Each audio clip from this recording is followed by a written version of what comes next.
Hello guys. तो आज का जो क्राफ्ट है, आज का क्राफ्ट बहुत ही क्यूट सा होने वाला है।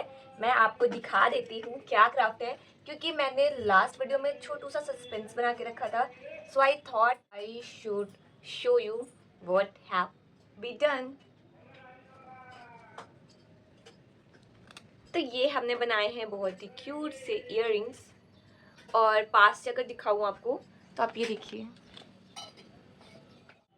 मुझे तो ये इयररिंग्स इतने प्यारे लग रहे हैं, ये देखिए, कि मैं बता नहीं सकती। और ये क्यूट सी इयररिंग्स बनाना बहुत ही ईजी है, कुछ ही मिनट्स में बनने वाले ये इयररिंग्स हैं। बस इन इयररिंग्स को बनाने के लिए थोड़े से पेशेंस की नीड होगी, क्योंकि ये इयररिंग्स, इसमें छोटी छोटी डिटेलिंग्स हैं जिसको बनाने के लिए थोड़ा सा समय चाहिए होता है, थोड़ा सा पेशेंस चाहिए होता है, क्योंकि क्ले से छोटी चीज़ें बनाना थोड़ा सा टफ पड़ जाता है, क्योंकि उसमें फिनिशिंग की बहुत ज़्यादा नीड होती है। तो बस हमें इसमें फिनिशिंग के लिए थोड़े ज़्यादा एफर्ट्स लगाने पड़ेंगे, थोड़ा सा ज़्यादा पेशेंस रखना पड़ेगा। बाकी ये क्राफ्ट आपका बहुत ही आराम से बन जाएगा। मैंने इसको सूट पे पहना है, पर मुझे लगता है ये सूट के साथ में अगर हम चाहें तो किसी भी फंकी सी ड्रेस के साथ या किसी भी फंकी गेटअप के साथ भी कैरी कर सकते हैं। बहुत ही प्यारा लगने वाला है और बहुत ही मस्त लगने वाला है। तो चलिए इयररिंग्स बनाना शुरू करते हैं। मैं आपको बता देती हूँ कि ये इयररिंग्स हमें कैसे बनाने हैं। इस क्राफ्ट को बनाने के लिए सबसे पहले हमें क्ले की नीड पड़ने वाली है। मैंने स्किन कलर की क्ले का यूज़ किया है, क्योंकि हमें एक पेस्ट टाइप का स्ट्रक्चर बनाना है और उसके सर पे एक क्राउन टाइप का बनाना है, जो कि फ्लावर्स और लीव्स का होगा। तो मैं आपको पहले ही बता दे रही हूँ, तो आपको थोड़ा सा समझ में आने लगे, ताकि कि हमने क्या बनाया है और किस तरह से बनाया है। बनाना बहुत ही आसान है। हम पहले 2 बॉल्स बनाएंगे इक्वल साइज़ की, उसके बाद में हम उसको रूलर की हेल्प लेके शेप देंगे। फिर मैं उन्हें उसको एक ऐसे ही एक साइड से रख दिया था, ताकि उसका नीचे का जो शेप है वो स्ट्रेट लाइन जैसा हो जाए, ताकि वो फेस का स्ट्रक्चर थोड़ा-सा लगे, क्योंकि किसी का भी फेस बिल्कुल सर्कुलर तो नहीं होता है, थोड़ा-सा स्ट्रक्चर में चेंजेस होते हैं, तो इसलिए मैंने ये किया था। फिर मैंने पिंक कलर की क्ले का यूज़ किया है, और पिंक कलर की क्ले को ले करके रूलर की हेल्प से आप देख सकते हो किस तरह से रोल किया है। रोल करके हमें उसको एक पतला-सा बना लेना है लाइन जैसा, ताकि बाद में हम उससे फ्लावर बना सकें। उस पतले से रोल को हम ऐसे सर्कुलर करेंगे, ताकि वो फ्लावर जैसा शेप लगे, और लिटरली एक टाइम के बाद ना ये बिल्कुल फ्लावर जैसा लगता है, वो भी रोज़ जैसा। Can you imagine? बस इतनी सी चीज़ से हम रोज़ जैसा इफ़ेक्ट क्रिएट कर सकते हैं, वो भी इतनी छोटी सी चीज़ पे। बाद में जब ये एक साथ हो जाता है तो इतना सुंदर लगता है कि एकदम फॉरेस्ट वाली वाइब देता है, जैसे कि एनिमेशन में होता है। तो अगर हमें वही चीज़ यहाँ पर लेके आनी है, तो उसके लिए हमें थोड़ा फिनिशिंग की नीड होने वाली है, और फिनिशिंग के साथ में कोशिश करनी है कि उसको हम बहुत ही प्यार से बनाएं, ताकि उसके शेप में कोई भी गड़बड़ी ना हो। मैंने जो दूसरा वाला इयररिंग बनाया था उसमें, क्योंकि मैंने यही किया है, इसलिए मैं आपको पहले से ही इस चीज़ के लिए बोल दे रही हूँ कि बनाइएगा तो बहुत सँभाल के बनाइएगा, आराम से बनाइएगा। कुछ ही मिनट्स की बात है, तो उन मिनट्स में हमें पेशेंस के साथ बनाना है। मुझे कुछ काम था, इस वज़ह से मुझे टेंशन हो रही थी, तो मैंने बस इसको जल्दी-जल्दी दूसरा वाला इयररिंग बना दिया था, तो उसमें वैसी फिनिशिंग नहीं आई थी जैसे पहले वाले इयररिंग में आई थी, और मुझे पहला वाला इयररिंग ज़्यादा प्रिटी लग रहा था। मैं आपको और भी बता देती हूँ कि मैंने और क्या मिस्टेक करी है। मैंने इसमें आधी डेकोरेशन पहले कर दी थी, जब क्ले ड्राई नहीं हुई थी, और फिर मैंने 1-2 घंटा कुछ काम करने के बाद में फिर जब वापस से वो चीज़ करी, मुझे लगा कि क्ले ही है तो वो अटैच हो जाएगी, तो वो नहीं हुआ। तो इसीलिए आपको भी ये चीज़ ध्यान रखनी है कि अगर वो अटैच नहीं हो रही होगी तो आपको ग्लू का यूज़ करना है।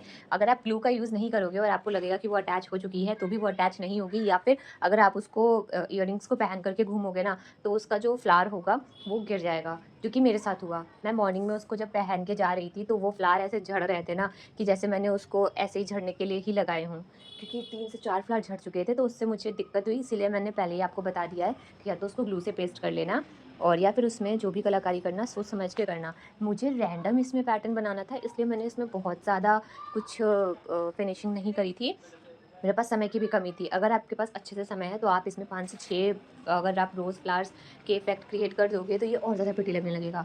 और जिस तरह से हम रोज़ बनाएँगे, रोज़ के लिए हम उसके सर्कल सर्कल जो बना रहे हैं, सर्कल की जगह पे अगर हम ग्रीन कलर की क्ले का यूज़ करके उसको ऐसे ही इधर-उधर कहीं पर भी लगा देंगे, तो वो लीफ का काम करेगा।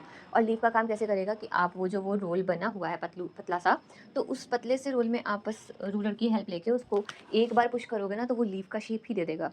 तो मुझे लगता है वो वाली फिनिशिंग भी बहुत अच्छी होगी। मैं जब आगे कोई और क्राफ्ट बनाऊँगी, उसमें मैं ज़रूर ट्राई करूँगी, पर अभी क्योंकि मेरे पास समय की कमी थी और मुझे ये वीडियो बनानी थी, ताकि आपको बस इतना आइडिया लग जाए कि ये कैसे बनेगा, तो इसलिए मैंने ये किया।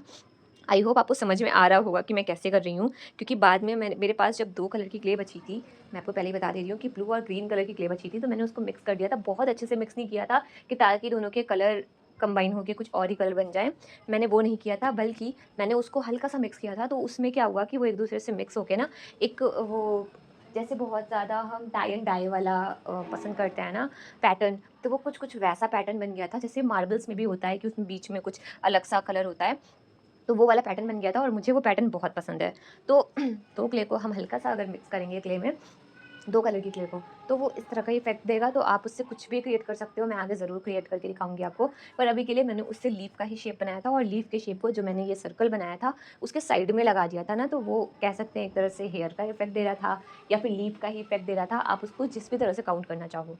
बस मुझे इतना पता है कि वो बहुत प्रिटी लग रहा था। फिर उसके बाद में जो पेपर ज्वेलरी का मटीरियल होता है, उसमें से जो पिन होती है स्टक करने वाली, वो पिन मैंने ले ली थी और उस पिन को मैंने ऊपर से इंसर्ट कर दिया था इस सर्कल में, ताकि वो बहुत अच्छे से अटैच हो जाए। क्योंकि मेरे पास अब जंप रिंग्स ख़त्म हो चुके हैं और मैं जहाँ पे मटीरियल मिलता है उस शॉप तक नहीं पहुँच पा रही हूँ। मेरा टाइम कुछ वो अलग होता है, उनकी शॉप बंद होती है उस समय पे, तो इस वज़ह से मैं वहाँ तक नहीं पहुँच पा रही हूँ। तो इसलिए मैं इसमें जो हुक अटैच करूँगी, तो वो मैंने ऐसे ही बस काम चलाऊ ही अटैच कर दिया है। पर अगर आप जंप रिंग के साथ अटैच करोगे, तो वो ज़्यादा प्रिटी लगेगा और ज़्यादा फिनिशिंग वाला लगेगा। अभी वो फिनिशिंग वाला इफ़ेक्ट नहीं आ रहा है, और अगर उसको थोड़ा-सा भी कुछ टच हो जाता है, तो वो उसमें से निकल के गिर रहा था जब मैंने इसको कैरी किया था। इसलिए आप इसमें जंप रिंग भी ज़रूर अटैच कर देना बीच में, ताकि इसमें फिनिशिंग आ जाए और ये थोड़ा-सा ज़्यादा फ्लेक्सिबल हो जाए।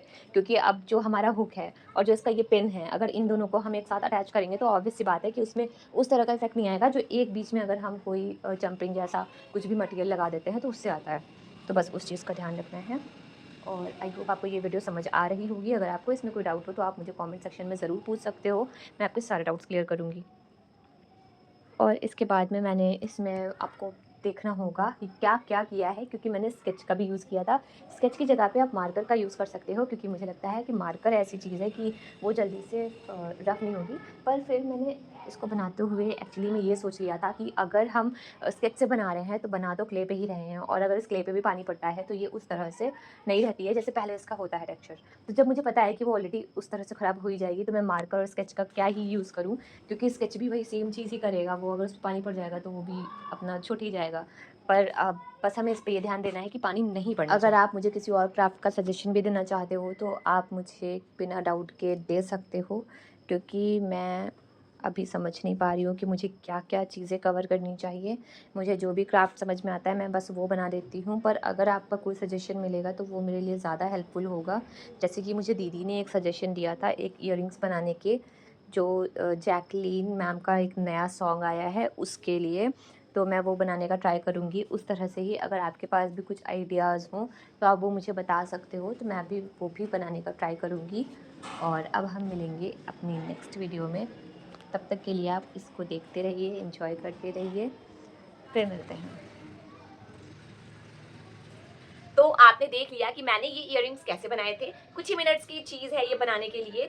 तो आई होप आपको ये वीडियो भी पसंद आई होगी। अगर आपको ये वीडियो पसंद आई है, तो आप मुझे कमेंट सेक्शन में बता सकते हो, वीडियो पे लाइक कर सकते हो, और थोड़ी सी ज़्यादा पसंद आ गई हो तो किसी एक फ्रेंड को या 2 फ्रेंड को शेयर भी कर सकते हो। बाकी अगर शेयर नहीं भी करोगे तो चलेगा, आप खुद ही देख लो, उतना मेरे लिए इनफ है। और मिलते हैं अब नेक्स्ट वीडियो में किसी नए क्राफ्ट के साथ में। तब तक के लिए बाय बाय और थैंक्स फॉर वॉचिंग।